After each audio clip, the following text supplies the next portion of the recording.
જાથાના કેટલાક નિવેદનો હજુ પણ આવે છે અને આ નિવેદનો લગભગ ઘણી વખત પરંપરાગત જ્ઞાનના કુઠારાઘાત છે, આપણા ઋષિમુનિઓના જ્ઞાનના કુઠારાઘાત છે અને આ નિવેદનો જે છે એ યંત્રો નથી અત્યારે હાલ યંત્રોની જરૂર પણ નથી.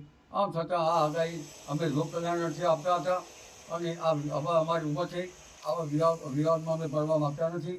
હવે અમે આગાહી આપવા માગતા નથી. જ્યારે અમને કોઈ સપોર્ટ મળશે તો અમે આગાહી આપશું, પરંતુ અત્યારે અમે આગાહી બંધ કરીએ છીએ.